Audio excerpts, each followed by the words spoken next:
आपका भी सपना है पीएचडी करने का। लोगों ने और सीनियर पर्सन ने बरसों से यही मिथ फैला रखा है, अगर आपको पीएचडी एडमिशन लेना है, पीएचडी करना है तो आपको नेट पास होना बहुत ज़रूरी है, जेआरएफ पास होना बहुत ज़रूरी है। इसके अतिरिक्त पीएचडी एंट्रेंस एग्ज़ाम पास होना बहुत ज़रूरी है। लेकिन आज मैं जो आपको बताने वाला हूँ वही सच में आपके पीएचडी के सपने को पूरा करने वाला है, वही आपको पीएचडी में एडमिशन दिलाएगा। नेट पास होना ज़रूरी है, जेआरएफ पास होना ज़रूरी है, पीएचडी एंट्रेंस एग्ज़ाम देना ज़रूरी है। ये बात सिर्फ वैसे ही है जैसे आप सुबह उठे नित्य क्रिया किए और ब्रश करना ज़रूरी है। इसके लिए आपको बताने और कहने की ज़रूरत नहीं है, ये तो आपको करना ही करना है। इसमें कोई दो राय नहीं है कि आपको पीएचडी में एडमिशन लेना है तो आपको ये करना चाहिए। जो सबसे ज़रूरी और जो सबसे इंपॉर्टेंस हो जाता है कि पीएचडी में एडमिशन आपको कैसे मिलेगा। क्या आप नेट पास हो गए तो क्या आपका फिक्स हो गया पीएचडी में एडमिशन हो जाएगा? क्या आप जेआरएफ पास हो गए तो क्या आपका फिक्स हो गया पीएचडी में एडमिशन हो जाएगा? क्या आप पीएचडी एंट्रेंस एग्ज़ाम को क्वालिफाई कर लिए तो क्या ये फिक्स हो जाएगा कि आप पीएचडी में एडमिशन आपका हो जाएगा? बिल्कुल नहीं।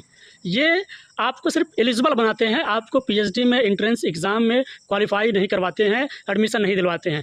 ये सिर्फ वैसे ही है जैसे आप नेट पास कर लिए पीएचडी का फॉर्म भर सकते हैं, आपको एंट्रेंस एग्ज़ाम देना नहीं है। जेआरएफ आप पास हो गए, पीएचडी का फॉर्म भर सकते हैं लेकिन एंट्रेंस एग्ज़ाम देने की ज़रूरत नहीं है। लेकिन इसका मतलब बिल्कुल नहीं कि आपका पीएचडी में एडमिशन हो गया।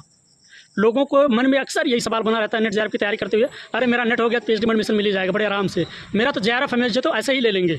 लेकिन नहीं, आज एक चीज़ आप नोट करके रखिए, आप नेट की तैयारी कर रहे हो, जेआरएफ की तैयारी कर रहे हो या निकाल लिए हो या पीएचडी एडमिशन के लिए यूनिवर्सिटियों की लिस्ट देख रहे हो, तो सबसे ज़रूरी चीज़ है अपने इंटरव्यू प्रिपरेशन पे ध्यान दीजिए। क्योंकि पीएचडी में सारे बच्चे नेट होते हैं, सारे बच्चे जेआरएफ होते हैं, वो सारे बच्चे जो सेलेक्ट होते हैं उनका जो सिलेक्शन होता है वो इंटरव्यू बेस पे ही होता है। उनका जो सिलेक्शन होता है वो रिसर्च प्रपोजल के बेस पे ही होता है।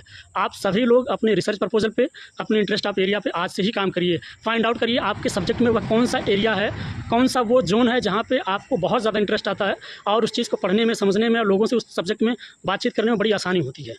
ये चीज़ आप फाइंड आउट करिए। जब तक ये चीज़ आप फाइंड आउट नहीं कर पाएंगे तब तक दो चीज़ें हमेशा आपके साथ होती रहेंगी। पहला, आप ज़िंदगी भर पीएचडी का फॉर्म भरते रहोगे, ज़िंदगी भर का मतलब 2-3 सालों तक पीएचडी का फॉर्म भरते रहोगे, इधर से उधर, उधर से उधर करते हुए आपका पीएचडी एडमिशन नहीं हो पाएगा।